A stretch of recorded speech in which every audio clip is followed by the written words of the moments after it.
สบายดีท่านผู้ชมทุกท่านเนาะวันนี้ก็มาพบกับข้าพเจ้ากรกันสัญญาบาลอีกเช่นเก่าเช่นเคยและวันนี้เฮาก็เดินทางเข้าสู่วันที่2เนาะสำหรับการท่องเที่ยวอีสานเหนือและตอนนี้ก็มาฮอดจังหวัดสกลนครก็อยู่ที่แดนมาร์คของจังหวัดกะว่าไหลนอกจากนั้นเนาะเฮาก็ยังได้รับเกียรติได้ว่ารับเชิญเต่าของ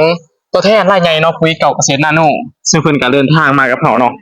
สบายดีแนะนำชื่อแน่นอน ส จ้ะ บายดีเนาะชื่อข่อยอนันต์ซับอ้อยเด้ออยู่บ้านห้วยสั้นเพียงปากซองจำปาซาเข้ามาในบริษัทตัวนี้ภูมิใจหลายได้มาท่องเที่ยวได้ก็เห็นอีหลีข้าพเจ้าก็ได้เป็นตัวแทนของบริษัทพัสโกเฮาขายปุ๋ยเก่าเกษตรนาโนเนาะ เจ้าได้มาเที่ยวเป็นครั้งแรกกันบ่ แม่นครั้งแรกเลยแต่ว่าภูมิใจหลายม่วนอีหลี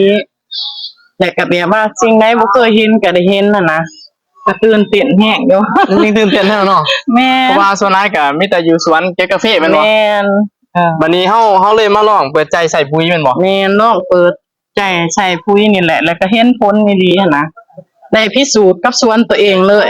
โอ้แต่ว่าปุ๋ยเฮาเอาไปใส่นี่ว่าผมคิดว่ามันดีอยู่เดี๋ยวยังบ่พอแม่นบ่ แม่น บัดนี้ซื้อปุ๋ยยังบ่พอบัดนี้เพิ่นยังพาเที่ยวแม่นบ่ แม่นซื้อแล้วก็พาเที่ยวพร้อมมานะเลยก็ภูมิใจอีหลีเห็นมาทุกสิ่งทุกอย่างอีหลีนะบ่เคยเห็นก็เห็นจะมาเปิดใจอีหลี ว่าบ่แม่นเรื่องง่ายเนาะที่ว่าเฮาซื้อปุ๋ยแล้วมาเที่ยวนํนะ แม่น เป็นการขึ้นกำไรให้ลูกค้าเนาะ แม่นซื้อปุ๋ยก็ได้เที่ยวเลยก็ซื้อกาแฟแผ่นทรายก็ได้เที่ยวหั่นนะ โอ้ซื้อกาแฟก็ยังได้เที่ยวเนาะ แม่น เจ้าจาก บ่อนอื่นบ่มีได้บ่ได้ไปเที่ยว เจ้ามีแผนต่อไปเฮาสิไปเที่ยวไสแหน่เจ้าในอนาคต อันในอนาคตบ่อยากไปเที่ยวแบบว่าเชียงรายจังซั่นนะ เชียงรายเนาะ แม่นแล้วก็ประเทศเวียดนามแม่ โอ้สำหรับผู้โดยสารเฮาก็พาเที่ยวตลอดเนาะ แม่น แล้วก็อยากฝากอีกเนาะส่งท้ายสำหรับผู้ใดอยากมาเที่ยวกับเฮาเนาะอยากมาเที่ยวหรือว่า ครับ บางคนที่ว่าบ่มีความพร้อมบ่ทันอยากเที่ยวบ่เป็นหยังว่าอยากลองซื้อสินค้าเฮาน่ะ แม่น เป็นปุ๋ยนี่นะฝากส่งทางที่ต่อเนาะ ถามว่าอยากผู้ใดอยากซื้ออยากเที่ยวเนาะคือข่อยนี่ก็มาซื้อปุ๋ยแค่ออกแต่2ต้นกับปุ๋ยน้ำ2สุดก็แค่ได้ไปเที่ยวหั้นนะบริษัทนี่อยู่บ่ายเฮาได้ดีอีหลีข่อยคิดว่า